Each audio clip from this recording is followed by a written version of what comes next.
नमस्ते, welcome to the Modi care event. कसं काय महाराष्ट्र? जय महाराष्ट्र. कितने लोग आज मुझे पहली बार सुन रहे हैं?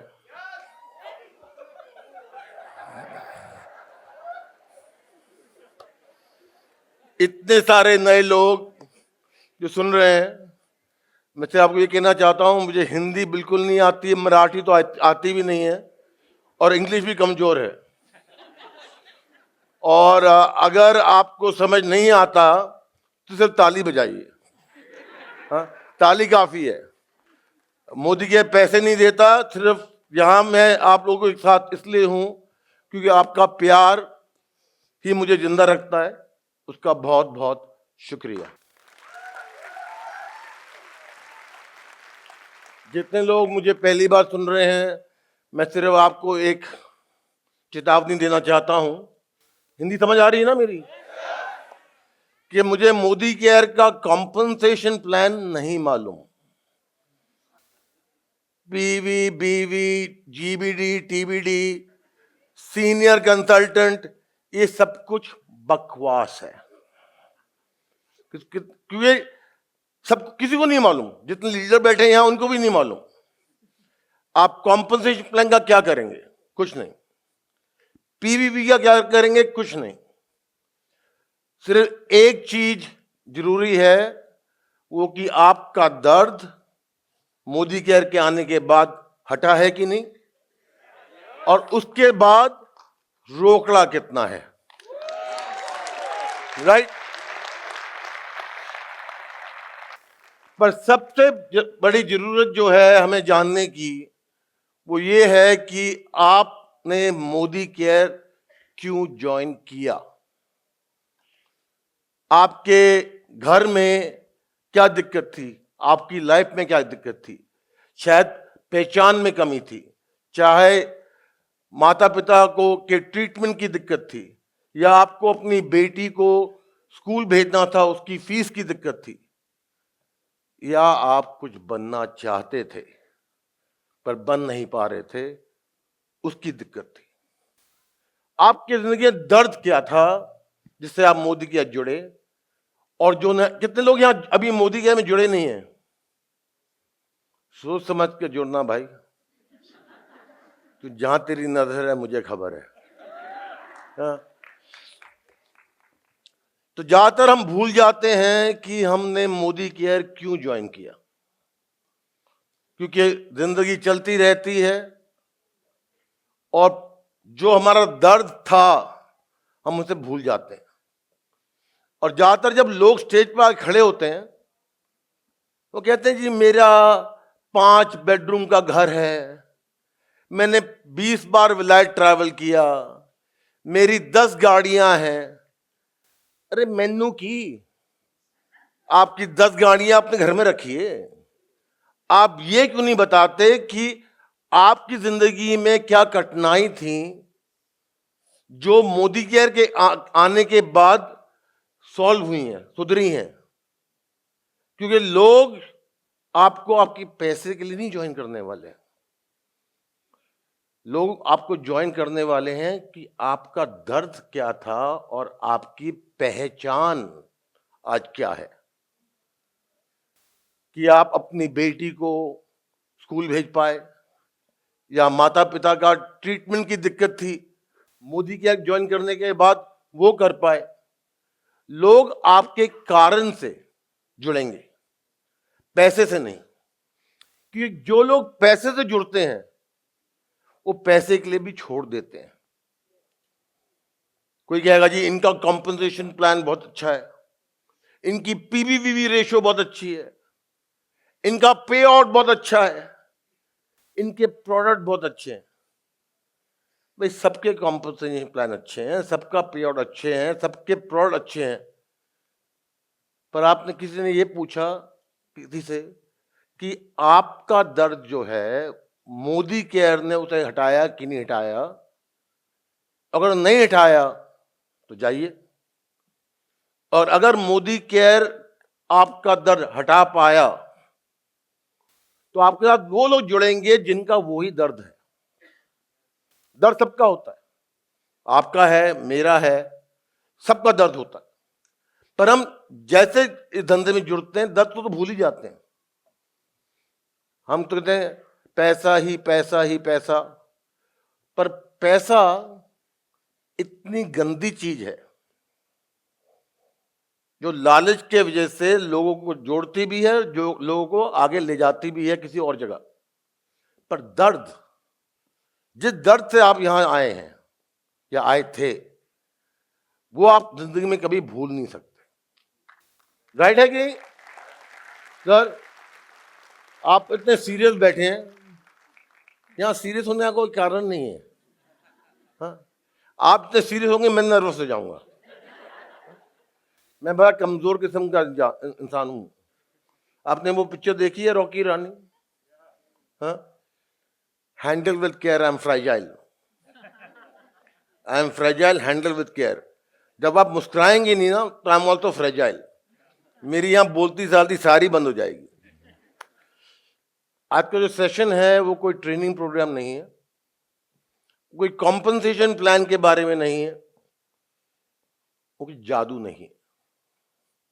मैं आज आपसे शेयर करना चाहता हूं स्टार्टिंग में कि मेरी जर्नी क्या रही है, मोदी केयर से पहले, मोदी केयर के बाद में, मोदी केयर में फिर से आने में, और मैं आज आपके सामने समीर मोदी यहां क्यों खड़ा हूं।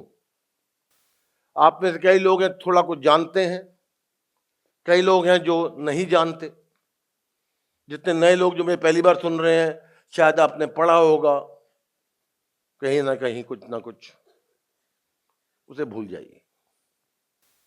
आज मैं आपसे शेयर करना चाहता हूं कि मेरी जर्नी मोदी केयर चालू करने से पहले कहां थी, चालू कर कर कहां पहुंची, जब छोड़े तब क्या हुआ, और जब जुड़े तब क्या हुआ।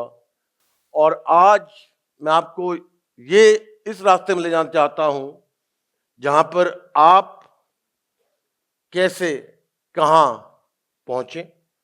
आप सबके सपने हैं, आप सबके कुछ दर्द हैं।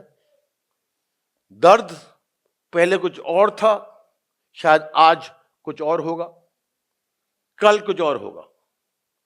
दर्द जो है वो हम सबकी एक कलयुग में अगर हमारा जन्म हुआ है तो दर्द तो पार्ट एंड पार्सल है उसका। अगर दर्द नहीं है तो खुशियां कैसे मालूम पड़ेंगी हो क्या है?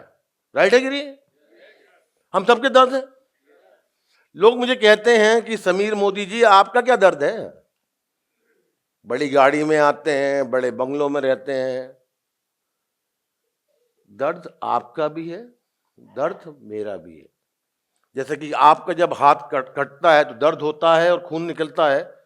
अगर मेरा काटेंगे कोई मिल्कमेड नहीं निकलने वाला, खून ही निकलेगा। हाँ, मेरी एक सेइंग है, सोच बदलो, खुद को बदलो, दुनिया बदलो। मुझे याद है कई साल पहले मैं एक सेशन कर रहा था, मोटिवेशन सेशन दिल्ली में, और मैंने कहा कि सोच बदलो, खुद को बदलो, दुनिया बदलो। फिर मेरी एक खास एम्प्लॉय आई मेरे पास और कहा मुझे कि समीर जी आपने कह तो दिया ये, पर आपकी सोच कहाँ बदल रही है। कहने और करने में बहुत फर्क है। तो उस दिन मैंने एक डिसीजन लिया कि जो भी कहूंगा वही करूंगा। तो एक मैं आपको वादा करना चाहता हूं, जैसे मैं सर आपको कहा जहां तेरी नजर है मुझे खबर है।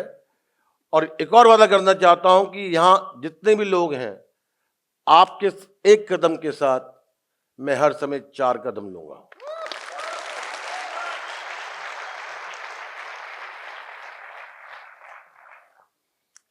अगर आप अपनी आंख बंद कर पाए और सोचें कि वो कौन सा इंसान था जो आपको मोदी केयर में लेकर आया।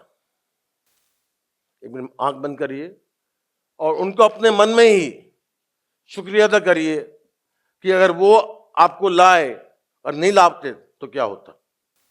अगर उन्होंने वो कॉल नहीं करी होती आपको कि मैं आपको मोदी के बताने के बारे में चाहता हूं, तो क्या होता।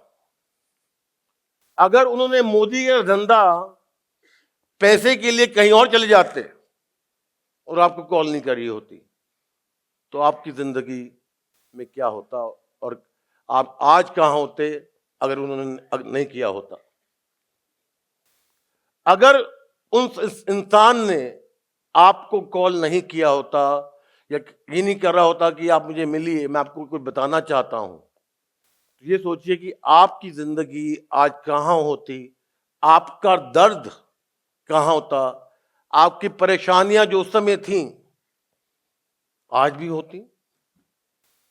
अगर आज भी होती तो आपका के मन, दिल और शरीर में क्या बीतता। हम ये सोचते नहीं है, हम ये सोचते नहीं है।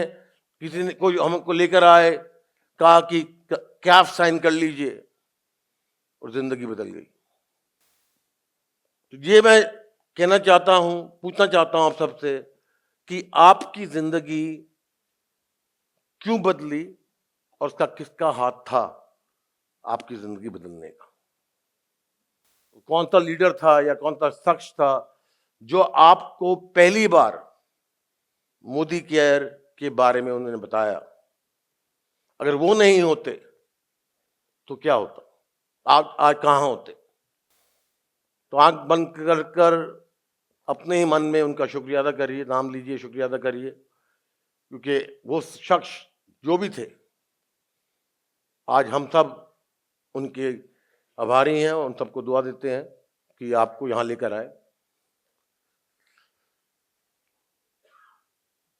वैसे शख्स थे जिन्होंने बिलीव किया जब कोई प्रूफ नहीं था। जब मैंने मोदी का चालू करी, तो जब मैंने पहली बार मोदी का चालू करी थी और हमने अपना पहला सेंटर खोला था रजौरी गार्डन में,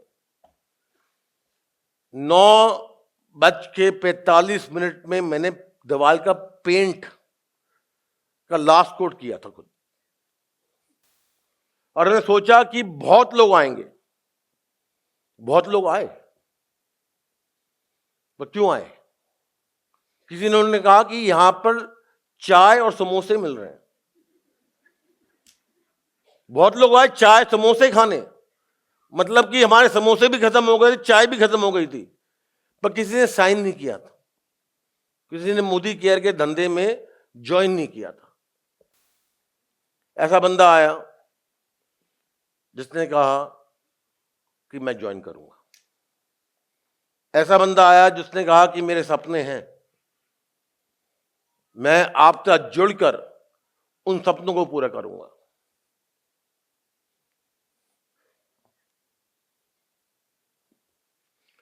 और वो एक शख्स जो था जिसने हमें पहली बार ज्वाइन किया, आज हम सब लोग उस एक शख्स के वजह से हैं कि उसने हमें एक होप दी कि मोदी केयर बढ़ सकता है आगे। और एक और शख्स हैं जिनका मैं बहुत बड़ा शुक्रिया अदा करना चाहता हूं, वो है मेरे पिताजी।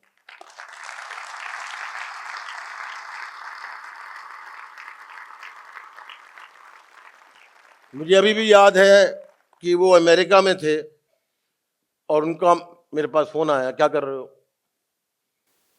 मैंने कुछ नहीं। वो कहते हैं कि ये एक नेटवर्क मार्केटिंग का धंधा है जो अमेरिका में लोगों की जिंदगी बदल रहा है, ये हिंदुस्तान में भी लोगों की जिंदगी बदल सकता है।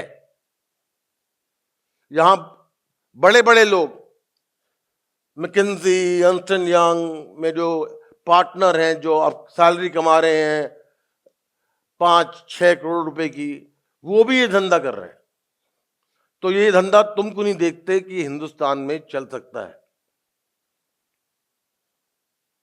तो एक औरत जो उनके पास गई, थोड़ा चूना लगा गई, मतलब $4,000 का सामान बेच गई, पर जो डायरेक्ट सेलिंग के बारे में जो थॉट थी कि ये सच्ची में हिंदुस्तान में अगर हम लाएं तो बदलाव हो सकता है, उस एक औरत ने उनकी थॉट प्रोसेस को चेंज किया।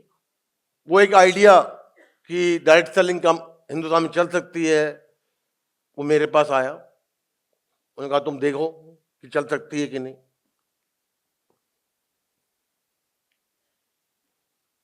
मैंने 2 साल लगाए Hong Kong, Japan, Australia, London, America में और कंपनी का कंसल्टेंट बनकर मैंने धंधा सीखा। मीटिंग्स करी, होम मीटिंग्स करी, बिजनेस अपॉर्चुनिटी मीटिंग्स करी, प्रोडक्ट डेमोन्स्ट्रेशन करी। पता नहीं कहाँ कहाँ गया हूँ, कितनी गलियों में गया हूँ, कितना ट्रैवल किया है। लंदन में 4 घंटे गाड़ी में जाकर मीटिंग अटेंड करना। तो जब लोग कहते हैं कि आप तो मैनेजमेंट हो, आप क्या समझोगे कंसल्टेंट का दर्द क्या होता है, मेरे सिर्फ एक ही उनके लिए जवाब है कि जिस स्कूल में आप पढ़े थे उस स्कूल का टीचर प्रिंसिपल मैं हूं और किताब भी मैंने लिखी है।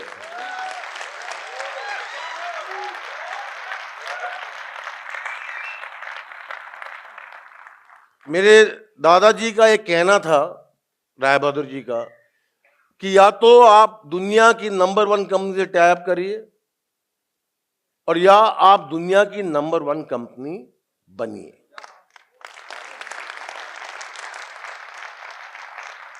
दो साल ट्रेनिंग के बाद, सीखने के बाद, इधर उधर धक्के खाने के बाद, सुबह के 9 बजे, रात को 11 बजे मीटिंग कर आप भी मीटिंग करते हैं। आज जब धंधा सीखना था तो सीखना था, क्या कर सकते हैं। तो पहला प्रोडक्ट जो हमने बनाया वो था वंडर ड्रॉप।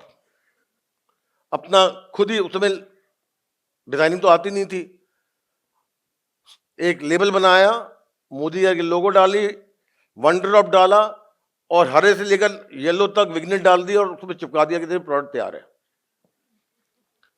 तो शुरुआत थी ये समझने की कि हमारा प्रोडक्ट भी उतना अच्छा लग सकता है।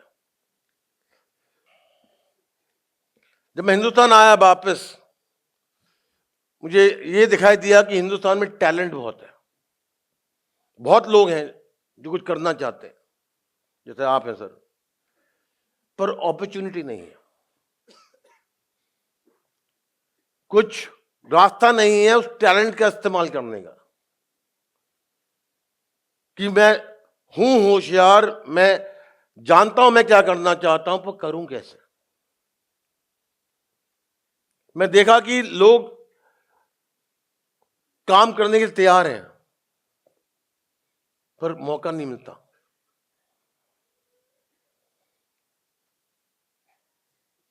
मैंने ये भी देखा कि लोगों के सब टूटे हुए सपने हैं।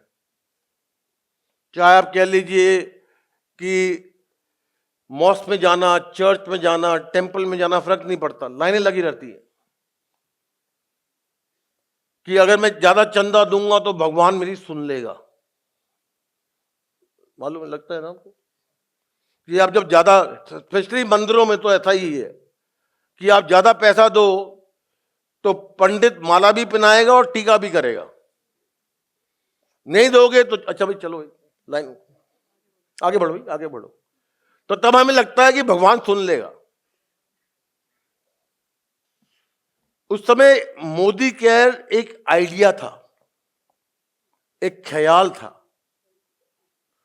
कि हम कुछ कर सकते हैं इन टूटे सपनों के लिए, जो काम करना चाहते हैं पर अपॉर्चुनिटी नहीं है, जिनके पास टैलेंट है तो वो टैलेंट का चार्ट डाल रहे हैं, जिनके माता पिता कह रहे हैं उन बच्चों को कि तुम तो नालायक हो, तुम्हें तो नौकरी भी नहीं है, क्या करोगे,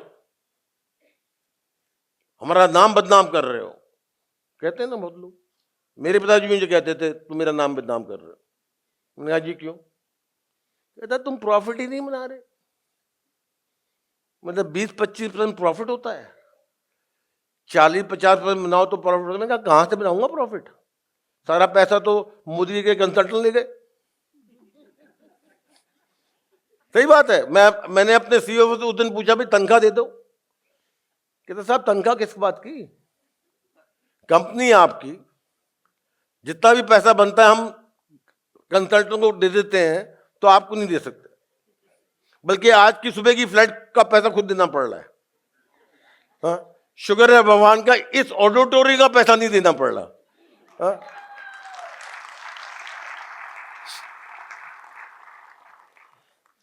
मैंने आपको बताया था कि जब लोग चाय और समोसे खाने आए, शायद उस दिन चाय समोसे का बिल पूरे साल का बिल था, पर एक इंसान ने कहा मैं बिलीव करता हूं, एक इंसान ने कहा कि आप जो दिखा रहे हैं उसके साथ मैं दौड़ सकता हूं, मेरा दर्द हट सकता है। फिर पहला चेक आया, लोगों का विश्वास और बढ़ा। पहले परिवार में परिवर्तन आया, गाड़ी आई, घर आया, जो उनकी इनसिक्योरिटी थी कि हम आगे कैसे चलेंगे वो हटी। पहला लीडर, आज बहुत सारे लीडर आगे बैठे हैं, पहला लीडर टाइटल बना।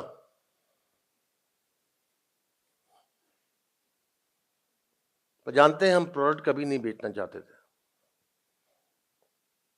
ये जरूर है कि हमारे पास बहुत सारे प्रोडक्ट्स हैं, पर ये कंपनी प्रोडक्ट बेस्ड कंपनी नहीं है, तभी हम सब लोग भूल जाते हैं।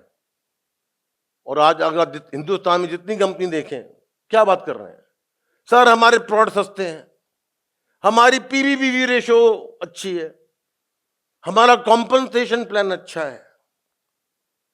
कोई ये नहीं कह रहा कि हम लोग का दर्द हटाते हैं। कितने लोगों को हम आजादी दिए, कोई नहीं बात करता। मैं लोगों को जब मिलता हूं कहते हैं हमें जीबीडी बनना है। मैं तो बैंक में जाकर कहेगा कि मैं मोदी का जीबीडी हूं, मुझे 50 लाख का लोन चाहिए, पर अगर तेरी जेब में 50 लाख रुपए हैं तू 50 करोड़ रुपए बना सकता है।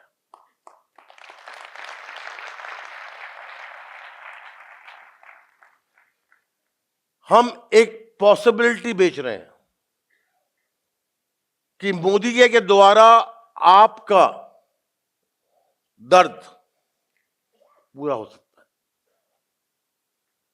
आपका जो भी आपकी कठिनाइयां हैं, इनसिक्योरिटी है, किसी मां को बच्चे को स्कूल भेजना है, या किसी बेटे को अपने बुजुर्ग पेरेंट्स के लिए दवाई का पैसा चाहिए, कोई है जो जॉब नहीं है पर टैलेंट है, लोग ऐसे हैं जो इनसिक्योरिटी है कि कल नौकरी रहेगी कि नहीं रहेगी, उन्हें फाइनेंशियल स्टेबिलिटी चाहिए। यहाँ काफी महिलाएं हैं। पिछले हफ्ते मैं जो ये सेशन कर रहा था उसमें एक महिला खड़ी हुई और मैंने पूछा आपने मोदी केयर क्यों ज्वाइन किया? कहती मैं पहले घूंघट में थी और जब भी कोई डिसीजन होती थी मेरे पति जी कहते थे कमरे में जा, तेरा कुछ काम नहीं है। आज कहती है मैं घूंघट में नहीं हूं और मेरे बिना कोई भी डिसीजन नहीं होती घर में।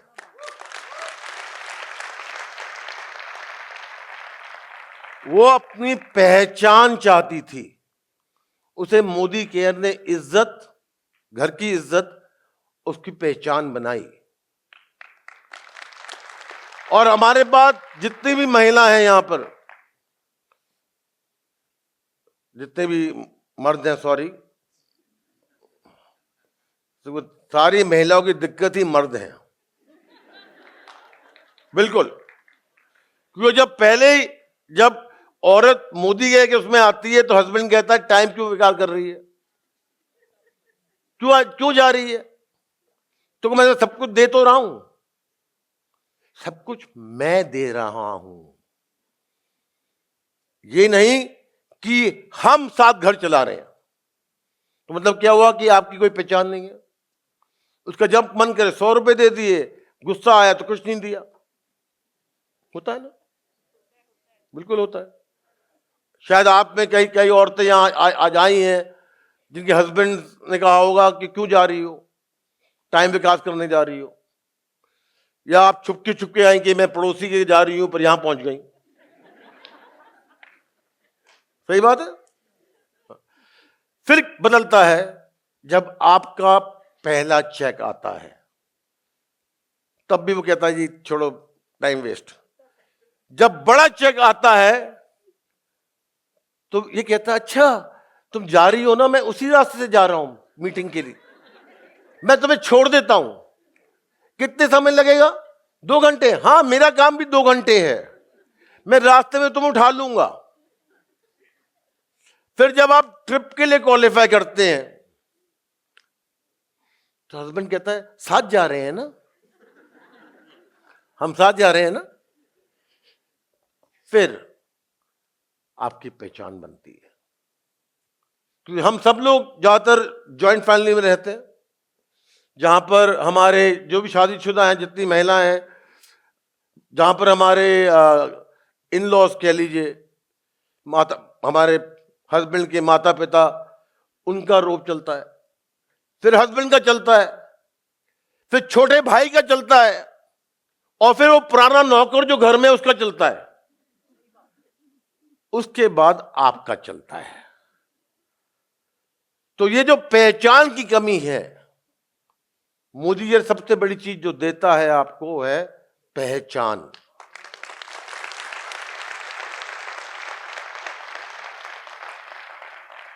जितने भी यहां पर, कितने लोग यहां पर हस्बैंड हैं जो अपनी वाइफ के साथ आए हैं? सर बहुत बहुत शुक्रिया। कितने यहां हस्बैंड हैं जो अपनी वाइफ को लेकर नहीं आए?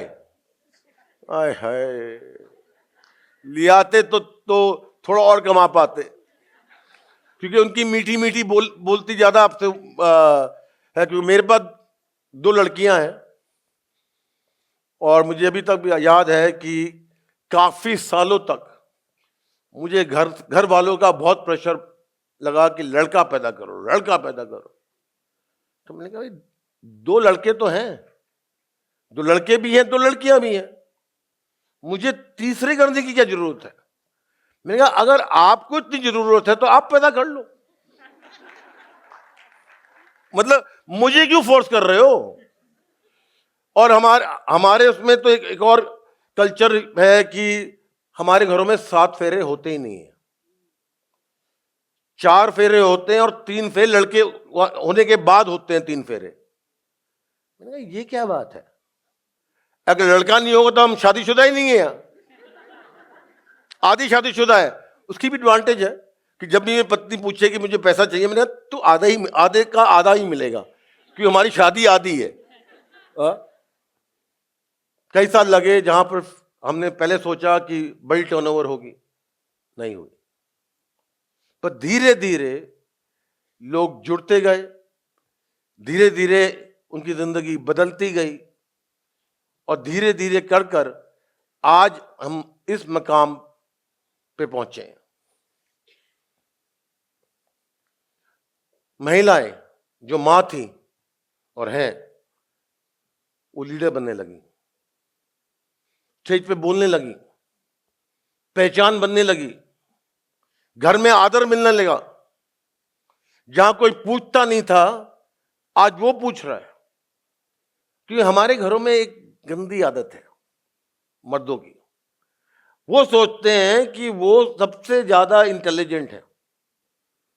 भैया कपड़े मैं धोती, माता पिता का ख्याल मैं रखती, बच्चों को मैं पालती, स्कूल मैं भेजती, उनकी पढ़ाई का ध्यान मैं रखती, खाना का ख्याल मैं रखती, और आपका ख्याल भी मैं ही रखती हूं।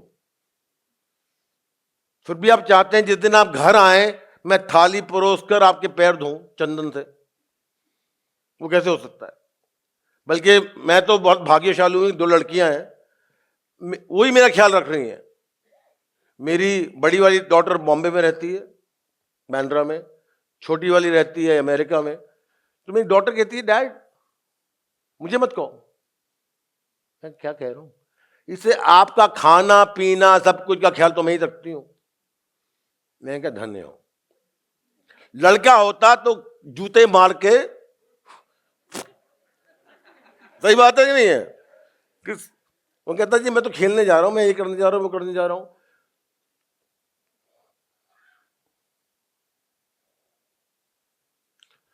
जितने स्टूडेंट्स हैं जो कॉलेज में उनको इनकम मिलने लगी, उनकी पहचान होने लगी, पढ़ाई के साथ वो पैसा कमाने लगे,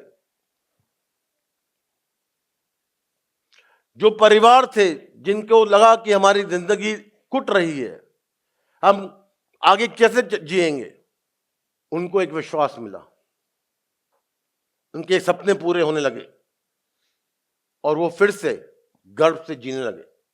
क्योंकि हमारे हमारे जो हिंदुस्तान में ये है कि अगर हम कठिनाई में जा रहे होते हैं ना, तो सब दोस्त सब छोड़ जाते हैं। जब अच्छा कर रहे होते हैं सब आ जाते हैं मक्खियों जैसे।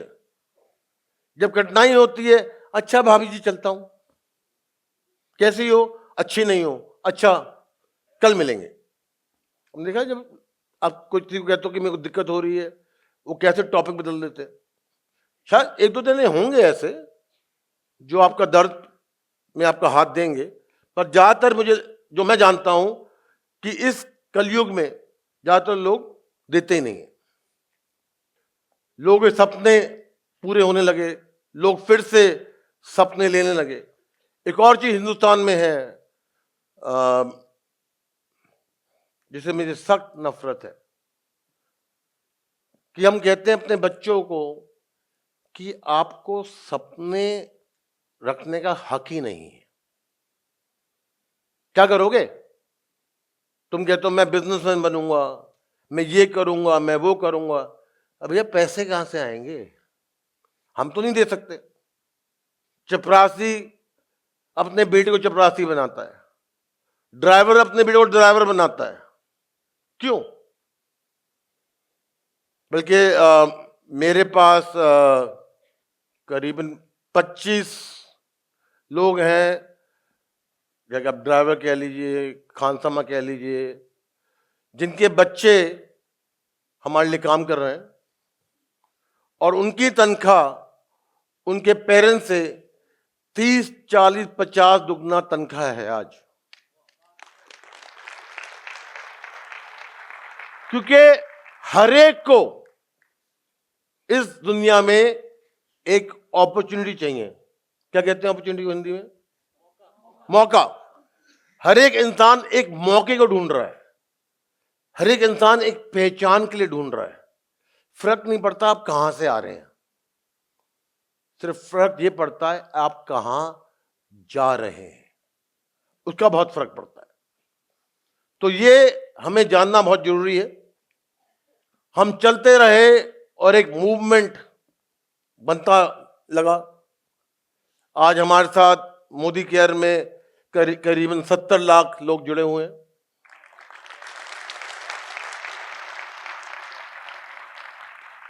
पिछले 10 सालों में मोदी केयर ने करीबन 7,000 से 7,500 करोड़ रुपया कॉम्पनसेशन में बांटा है।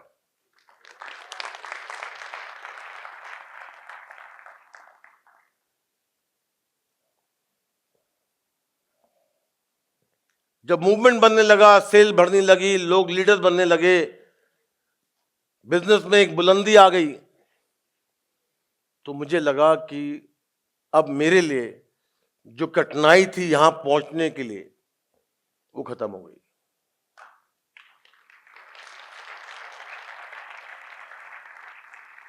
पर अफसोस की बात कुछ और है कि मैंने ये नहीं सोचा था उस समय कि मेरे साथ भी कुछ कठिनाइयां और हो सकती हैं।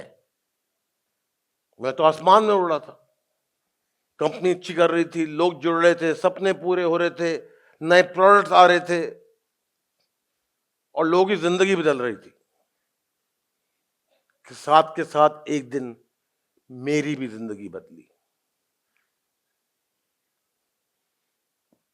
कि मैं अपने आप पे भरोसा भूल खो गया मेरा।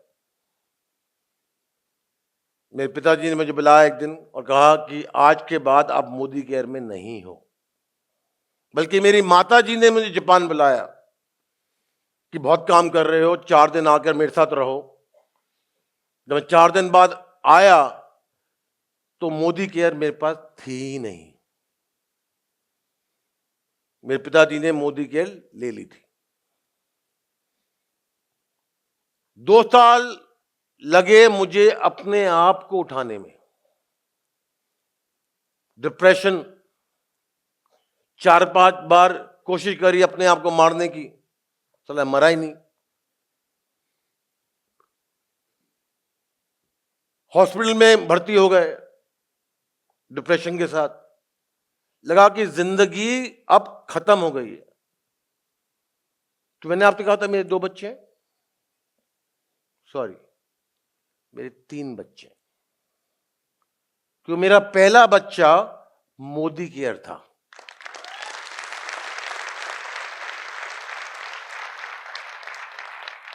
तो आप कितने लोग हैं इनके बच्चे हैं? ओहो, बहुत सारे लोग हैं। आपको कैसा लगेगा अगर कोई आपके बच्चे को छीन ले और आपसे दूर ले जाए? तो आपकी जिंदगी में तूफान कितना बड़ा आएगा? बहुत बड़ा तूफान आएगा, नहीं आएगा? 32 साल का था मैं उस समय, और ये जो तूफान आया, ऐसा आया कि जो भी कुछ था मेरे अंदर टूट गया। लोग सोचते हैं कि जो फाउंडर्स होते हैं उनकी जिंदगी में कोई दुख नहीं होता। हाँ, मैं अच्छा थोड़ा मीठा मीठा बोल लेता हूं, शक्ल बुरी नहीं है, तो हंस भी लेता हूं, बट ये नहीं है कि मेरी जिंदगी में भी कठिनाइयां नहीं है। आज भी हैं, कल भी थी और कल भी होंगी। सिर्फ ये है कि आपका दर्द कुछ और होगा कारण से, मेरा दर्द किसी और कारण से होगा। पर दर्द जब होता है ना तो सेम फीलिंग होती है। यहां जब दर्द होता है ना, चाहे आपका रीजन अलग हो चाहे मेरा रीजन अलग हो, दर्द वही है, वही सीमा है उस दर्द की। सही बात कर रहा हूं नहीं कर रहा? थोड़ा पार्टिसिपेट करिए।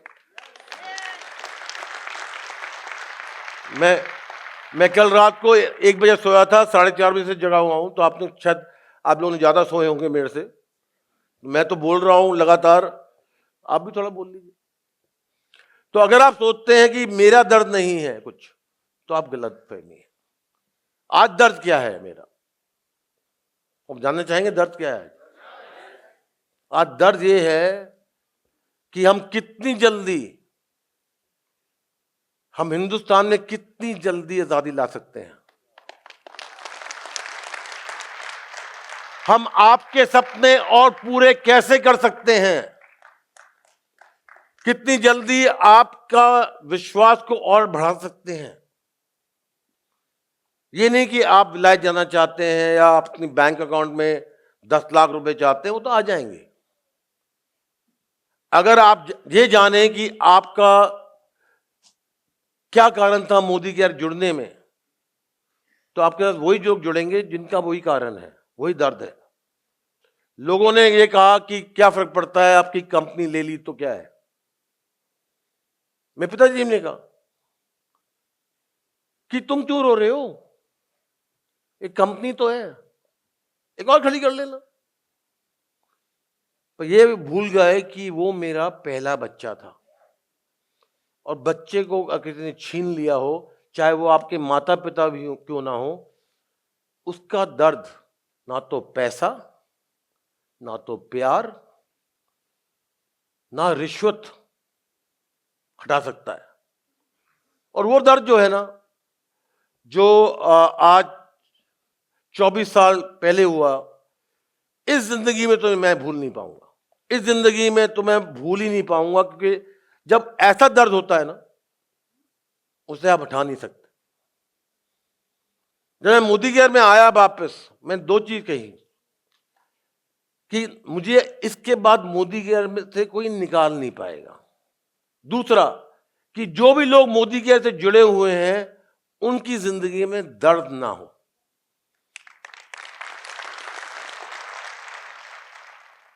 मैंने मोदी केयर खो दी, पर सिर्फ मोदी केयर नहीं खोई, मैं मोदी केयर के साथ अपने आप को खो दिया, क्योंकि मोदी केयर मेरी पहचान थी। मोदी केयर आज भी मेरी पहचान है।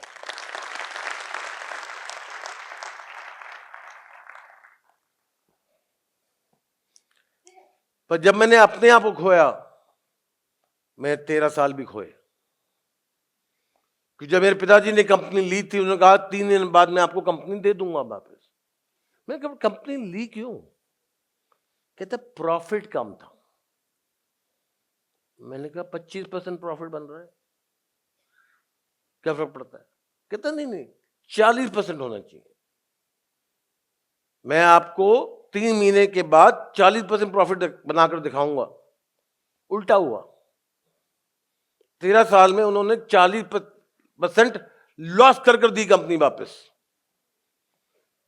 जहां कंपनी उस समय कर रही थी 10 करोड़ महीने का, 13 साल बाद मुझे थोप दी गई 8 करोड़ महीने की सेल पे। अगर 8 करोड़ की सेल है, आप कितने लोगों की जिंदगी बदलोगे? कितने लोगों की कमीशन दोगे? ठंडन गोपाल।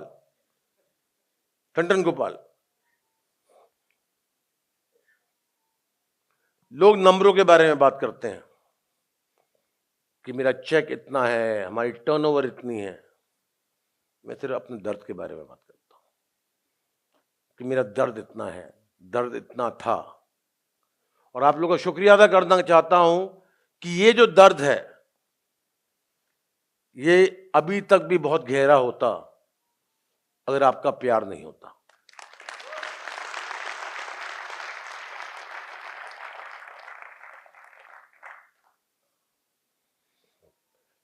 मैंने उन 13 साल में सब कुछ क्वेश्चन किया, अपने आप को क्वेश्चन किया, जिंदगी को क्वेश्चन किया, भगवान को क्वेश्चन किया, अपने कर्म को क्वेश्चन किया, कुछ नहीं छोड़ा। हर रोज रात को सोता था कि हे प्रभु, मेरी आंख ना खुले अगले दिन, ले जाओ मुझे। क्यों? दर्द इतना गहरा था, चोट इतनी जोर के लगी थी कि दिल और बदन सब कुछ हिल गया था, पतला होता था। मैंने उन 13 साल में 13 किलो वजन बढ़ाया। आज मैं जितनी भी मेरी फोटोग्राफ है, पहचानता ही नहीं अपने आप को। मैंने ये बंदा कौन है, मोटा था। तो एक तो दिमाग खत्म, दूसरे दिल की चोट इतनी गहरी, और सोने पे सुहागा रखकर शीशे के सामने खड़े हो तो अपने आप को ना पहचानो, वो भी हो गया। मैंने अपने आप को खो दिया, चाहे डिप्रेशन कह लीजिए, चाहे जिंदगी में जीने की मकसद नहीं रही, या कभी कभी थोड़ी ज्यादा दारू पी ली। वो अमिताभ बच्चन का है ना कि शोले का डायलॉग कि बड़ा अच्छा बंदा है, कभी कभी दारू पी लेता है। जब दारू पी लेता है थोड़ा मांस भी खा लेता है, जब मांस खा लेता है थोड़ा दंगा भी कर लेता है। अब जानते, मैं समझ रहे हैं ना आप? कितने लोगों ने शोले देखी है?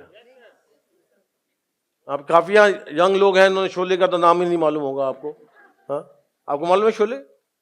देखी है नहीं देखी? तो आपने हाथ उठाया नहीं। देखिए, अगर आप हाथ नहीं उठाएंगे, ताली नहीं बजाएंगे, तो कोई मजा नहीं आने वाला है।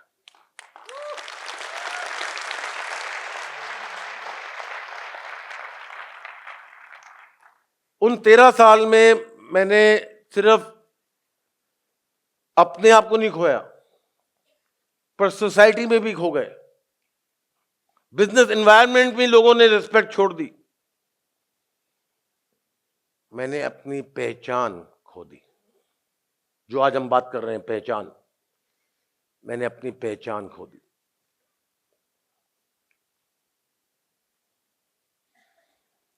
मुझे लगा कि मेरे से सबसे बड़ा धोखा हुआ है। और किसने किया धोखा? मेरी मां और मेरे पिताजी ने। मां ने बुलाया जापान, उसी बहाने में पिताजी ने निकाल दिया कंपनी से। तब सोचिए कि अपने पहले बच्चे को खोए, और वो भी अपने मां और पिताजी के द्वारा, तो चोट कितनी लगी होगी, दर्द कितना होगा। मैं सिर्फ मोदी केयर नहीं खोया था, मैंने अपने आप को खो दिया था।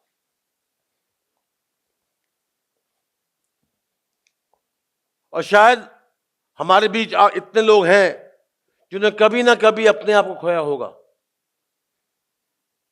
हमारे कितने लोग हैं बीच में यहां पर जिन्होंने कभी ना कभी अपने आप को खोया है।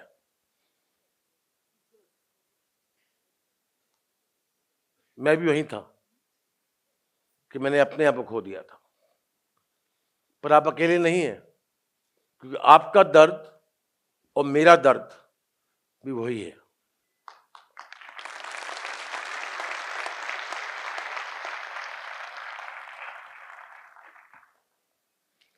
चलते चलते एक दिन 13 साल बाद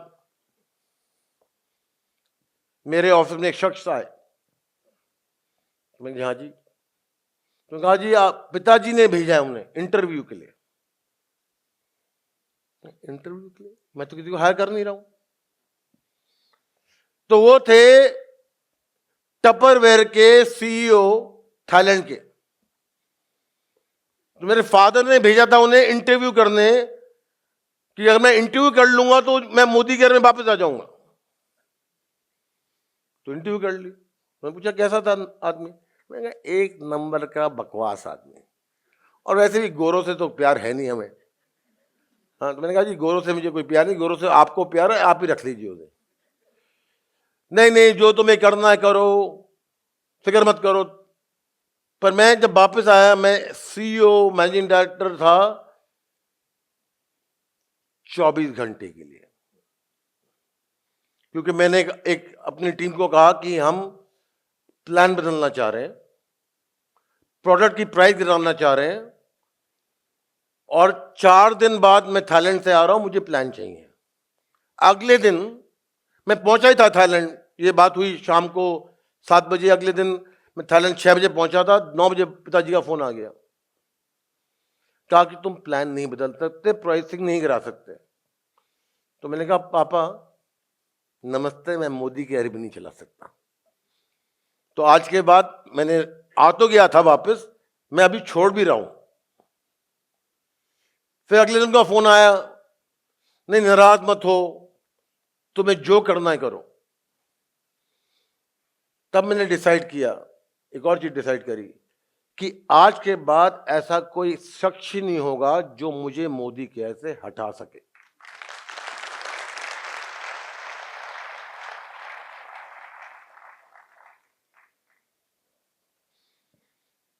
वापस आने पे मैंने कई लोगों के दुख के बारे में सुना, कई लोगों के बारे में सुना कि वो दुख अपना कैसे पूरा कर पाए थे। और साथ के साथ उन लोगों ने मुझे ये सिखाया कि मेरा दर्द क्या था, और मैं मोदी केयर में क्यों आया हूं वापस।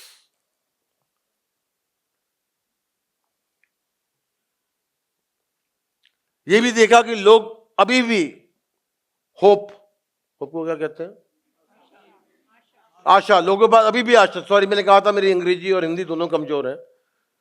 तो लोगों के सिर्फ अभी भी आशा है, लोग अभी भी अपनी जिंदगी बदलना चाहते हैं। अभी भी हिंदुस्तान में हम अपॉर्चुनिटी ढूंढ रहे हैं कि हम जिंदगी में क्या करें जिंदगी बदलने के लिए।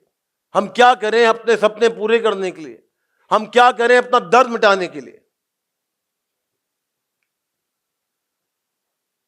लोग अभी भी एक बिलीफ चाहते थे, एक मकसद चाहते थे, जिंदगी का मकसद, कर्म से दूर, भगवान से दूर। और शायद सिर्फ लोग नहीं चाहते थे वो बिलीफ, शायद वो बिलीफ मैं भी चाहता था। क्योंकि 13 साल के वनवास के बाद जब आते हैं ना वापस, सबको ऐसा लगता है कि जिस कॉन्फिडेंस से मैं चला रहा था मोदी केयर, वो ले गई, अब गलती क्या करूंगा जिससे फिर से ले जाएगी। तो मैं भी चाहता था वो बिलीफ। मैं सोचा कि मैं वापस आ रहा हूं आप सबकी मदद करने, पर उल्टा हुआ।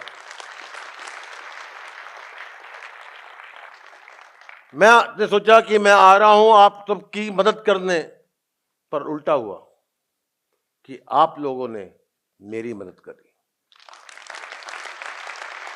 आप लोगों ने जो दर्द था मेरा, जो बिलीफ नहीं थी मेरी, उसको फिर से बढ़ाया और दर्द को आप लोगों ने हटाया।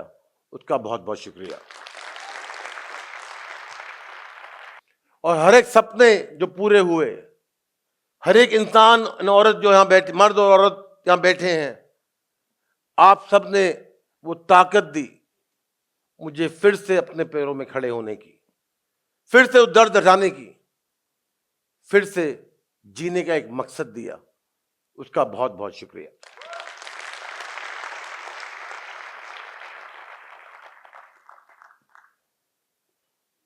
इस आपके वजह से मैंने फिर ये विश्वास आया और फिर ये मालूम पड़ा मेरे दिमाग में मैं था कौन, मेरे क्या सपने थे जब मैं स्कूल में थे। मेरी 18 साल की उम्र की फोटोग्राफ है। उसके बाद तो मैंने बहुत मोटापा, चर्बी रखी, अब कम हो गई है थोड़ी, अब मैं इससे पतला हूं। मुझे ये लगा कि मैं एक विक्टिम नहीं हूं, मैं एक किसी का शिकार नहीं हूं। मैं एक ऐसा इंसान हूं जो बिल्ड करता है। मैं एक ऐसा इंसान हूं जो लोगों की मदद करना चाहता है। मैं एक ऐसा इंसान हूं जो लोगों को बिलीफ दे सकता हूं, क्योंकि जैसे आपने मेरी बिलीफ वापस करी मुझे, उसी तरह मैं आपकी बिलीफ वापस करना चाहता हूं। जब दर्द होता है ना, वो दुनिया का सबसे बड़ा टीचर भी होता है। क्योंकि जब दर्द होता है तभी मालूम पड़ता है कि हम हैं क्यों। जब हम पैसे बना रहे होते हैं तो लगता है सब कुछ ठीक है, कुछ फर्क नहीं पड़ता। तो पैसा बना सक्सेस सबसे बेकार टीचर है और दर्द सबसे बढ़िया टीचर है।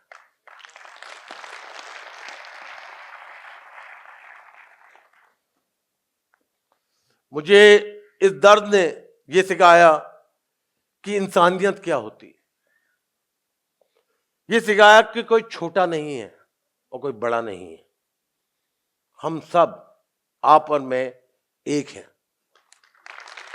हमारा सिर्फ देखने का नजरिया हो सकता है अलग, पर आपका दर्द भी मेरा दर्द है, आपके सपने भी मेरे सपने हैं। पर यह बात एक और थी कि जिस दिन आप मेरे सपने आपके लिए, आपके सपने बड़े होंगे, तभी आपका दर्द हट पाएगा।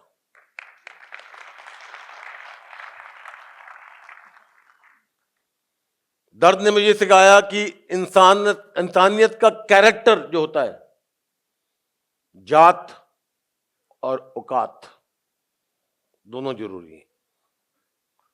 तभी मैं लोगों को कहता हूं, लोग में बताते हैं कि पूछने कि साहब आप मेरे लिए कर दीजिए, किसी को नहीं मालूम पड़ने वाला। तो मैंने पहले तो आप गलत हो कि अब दो दोनों को मालूम पड़ गया, आपको और मुझे। पर मैं करूंगा तो सबके लिए वो करूंगा, सिर्फ आपके लिए नहीं करूंगा। तो आप लोगों को शायद किसी को यहां विश्वास है, किसी को ये विश्वास नहीं है कि आपके लिए कुछ और होगा, दूसरे के लिए कुछ और होगा। तो मेरा एक बिलीफ है कि जो एक को मिलेगा वो सबको मिलेगा। आप जानते हैं, जब 70 लाख लोग जुड़े हुए हैं और काफी लोगों के पास मेरा फोन नंबर है, और मैं अगर झूठ बोलने लगूं तो पता नहीं कितने बड़े पन्नों की किताब बनानी पड़ेगी कि सुरेखा जी को मैंने ये कहा, दिमन जी को मैंने ये कहा, परमेश्वर जी को मैंने ये कहा, राधा को ये कहा, गीता को ये कहा और सीता को ये कहा। फिर आप फोन करें अगर मुझे, जी मेरा नाम क्या है, सीता, तो मुझे फिर पन्ने में देखना पड़ेगा अभी सीता ने को मैंने क्या कहा। इसलिए झूठी ना बोलो तो सोचना ही ना पड़े।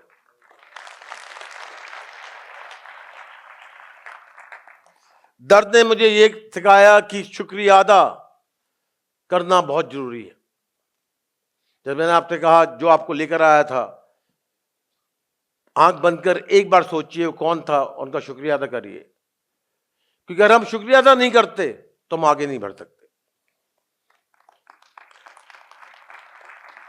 ये भी सीखा कि लोग और लोगों के सपने प्रॉफिट से बड़े हैं। तो आज मोदी केयर कुछ भी करती है प्रॉफिट के लिए नहीं करती है आपके सपनों के लिए, आपके दर्द के लिए।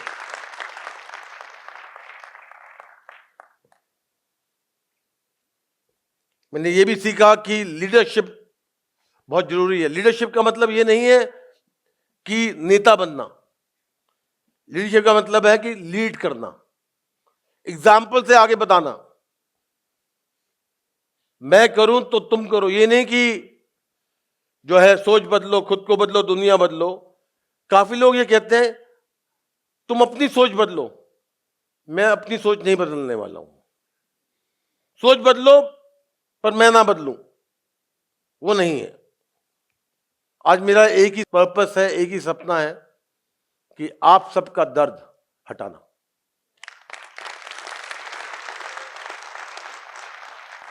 आज मैं यहां आपके सामने मोदी केयर का फाउंडर के जैसे नहीं बोल रहा हूं। मोदी केयर का मैं रखवाला हूं, कंपनी आपकी है। और यहां मैं वापस अपनी इच्छा से नहीं आया हूं, पर आ गया तो मुझे यहां से मेरी इच्छा से कोई नहीं जा सकता। ये भगवान की इच्छा से आया हूं मैं।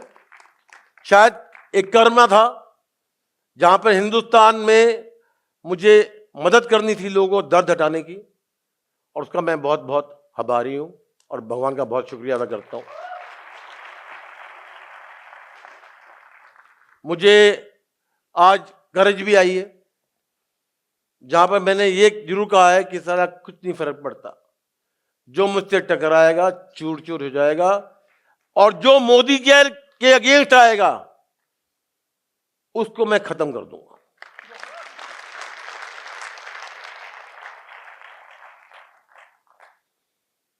मैं आज सिर्फ एक चीज से जीता हूं और वो है लेगेसी, कि मेरे बाद क्या होगा।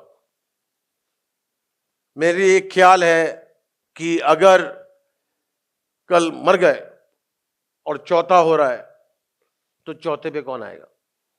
परिवार, दोस्त, एम्प्लॉय, बिजनेस पार्टनर, सबको हटा दो। अब जो बचे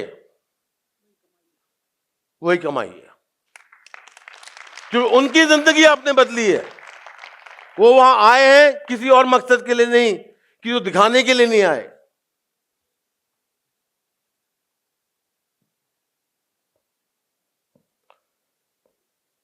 और इसे कहते हैं सोच बदलो। मेरे पिताजी ने कई साल मुझे कहा कि फिरारी खरीद लो, क्योंकि आपके भाई साहब क्या फिरारी है। और हमारे घर में एक वो इंटर ऑफिस मेमो भेजते हैं, dear chairman I would like to buy a Ferrari. फिर वहां से नोट आता है साइन कर ओके। हफ्ता भर हो गया, 2 हफ्ते हो गए, 4 हफ्ते हो गए, 8 हफ्ते हो गए, 10 हफ्ते हो गए, 16 हफ्ते हो गए, कोई रिप्लाई नहीं आया। फिर मैं एक दिन भाई साहब के साथ था लंदन में, तो भाई साहब को मेरे फादर ने कहा कि जिस दिन ये फेरारी खरीदेगा उस दिन मैं इसे धंधे से निकाल दूंगा। अब जानते हैं मैंने क्या किया? मैंने फेरारी खरीदी और ले गया अपने पिताजी के घर में। कहा जी नीचे आओ। उन्होंने कहा क्या है ये? मैंने कहा फेरारी। कितने पैसे दिए? मैंने कहा मैंने। क्यों? मैंने कहा कि आपने ही तो कहा था जिस दिन खरीदूंगा निकाल दूंगा। तो वो था सोच बदलो। इनसिक्योरिटी होती है कि कोई गद्दी ले लेगा। जब मोदी जी ली, वो गद्दी का भी दर्द छोड़ दिया, लेना ले लो। फिर अगले दिन मैंने क्या किया कि मैंने कहा कि भाई मेरे को आपका पैसा भी नहीं चाहिए। तो क्या बात कर रहे हो? मैंने कहा देखिए मुझे नहीं चाहिए आपका पैसा। मैंने कहा मैं आपको कागज में लिख कर दे दूंगा साइन कर कि आप अगर जो भी भरना चाहोगे वो स्वीकार है। तो मैं जब चले गया वहां से, उन्होंने कहा मेरी माँ को बकवास कर रहा है, नाटक कर रहा है, करने नहीं वाला। अगले दिन जाके मैंने उन्हें लिफाफे में वो कागज छोड़ दिया। उस दिन पैसे का प्यार भी हट गया, क्योंकि मेरी एक और से कहावत है कि खून पानी से ऊंचा होता है और पैसा खून से भी ऊंचा होता है। सही बात है कि नहीं? पैसे के लिए मां बाप को मार देते हैं, बाप बेटे को मार देता है, घर में लड़ाई हो जाती है जब पैसा आ जाता है। आपके साथ हुआ है कि नहीं हुआ? मेरे साथ भी हुआ है। तभी मैं कहता हूं पैसा गंदी चीज है, आए जैसे आए खत्म कर, खर्च कर दो।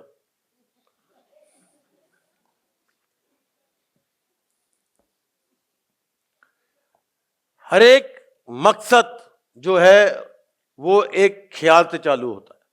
और अगर आज आप सोचेंगे कि आप लोगों का दर्द हटा सकते हैं, तो आपकी जिंदगी जो बदली है और तेज रफ्तार से बढ़ेगी।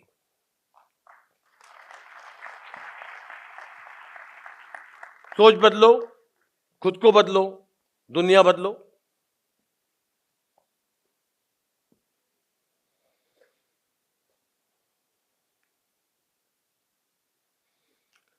अगर आपको पहचान चाहिए तो आपको अपने बल पे खड़ा होना पड़ेगा। एंटरप्रेन्योरशिप जो कहते हैं, आज मोदी का धंधा जो कहते हैं, अगर आप अच्छा कर रहे हैं तो आपको पहचान भी मिलेगी, इज्जत भी मिलेगी, हौसला भी मिलेगा और दर्द भी कम होगा।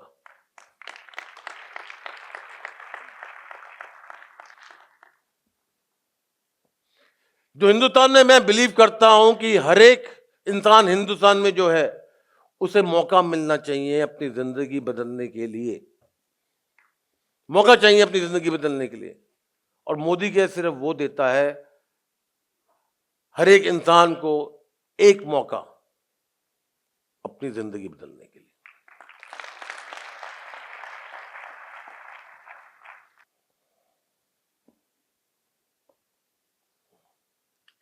जब तक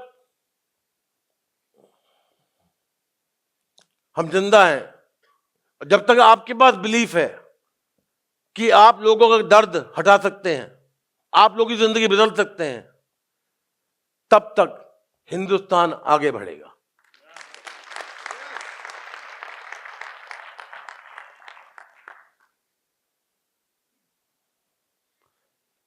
अभी तो मोदी केयर की शुरुआत ही हुई है। मोदी का चैप्टर अभी चालू हुआ है, अभी चालू हुआ है।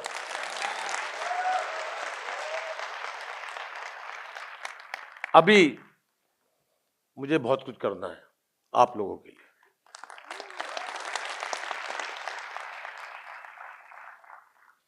I am not done, neither you are done.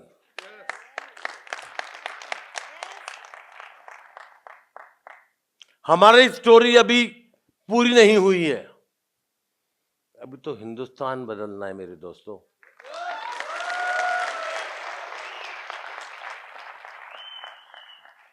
और जब तक आपके पास सांस है तब तक आपकी कहानी भी ओवर नहीं हुई है, याद रख लीजिए।